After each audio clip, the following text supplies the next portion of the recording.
Auto mechanic వచ్చి మీ జీవితం ఎలా ఉందయ్యా అంటే చాలా బాగుంది సార్ అన్నారు. అదేందయ్యా అట్లా అన్నా అంటే సార్ ఆ రోడ్ల వల్ల మొత్తం మెకానిక్ అన్ని పాడైపోతున్నాయి సార్, మా వరకు బ్రహ్మాండంగా ఉంది అంటున్నారు. అదే పరిస్థితి, ఇది పరిస్థితి ఈ రోజున. అంటే నేను ఎందుకే మొన్న ఇంటర్వ్యూలో అడిగారు జగన్మోహన్ రెడ్డి గారికి ఎన్ని మార్కులు వేస్తారంటే 10-20% వేస్తాను. ఎందుకంటే ఇదిగో కొంతమంది ఆటో మెకానిక్స్, ఎముకల డాక్టర్లు వీళ్ళు బాగుపడతా ఉన్నారు. ఇక్కడ వచ్చేటప్పుడు చెప్తా ఉన్నారు విట్ ప్రొఫెసర్, విట్ లో చేసే ప్రొఫెసర్ ఆ రోడ్డు గుంతల్లో పడి చచ్చిపోయారంట.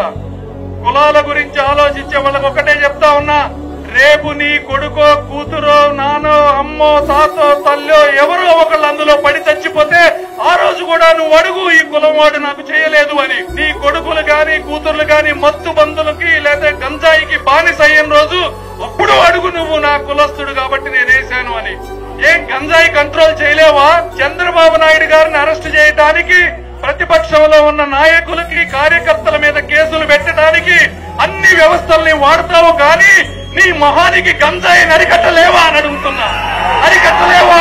ఎందుకు అరికట్టలేవు? ఎందుకు నీకు ముఖ్యమంత్రి పదవి అని అడుగుతా ఉన్నా.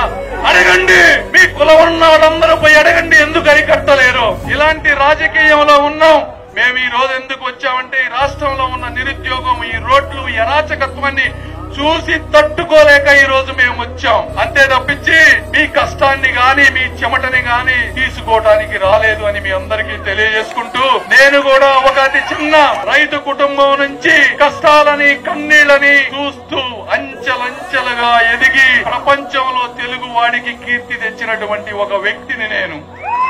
కాబట్టి అవి అన్ని వదులుకొని ఈ రోజు నా మూలాలని మర్చిపోకుండా, నా వారు బాధపడుతుంటే చూడకుండా ఉండలేక ఈ రోజు వచ్చాను.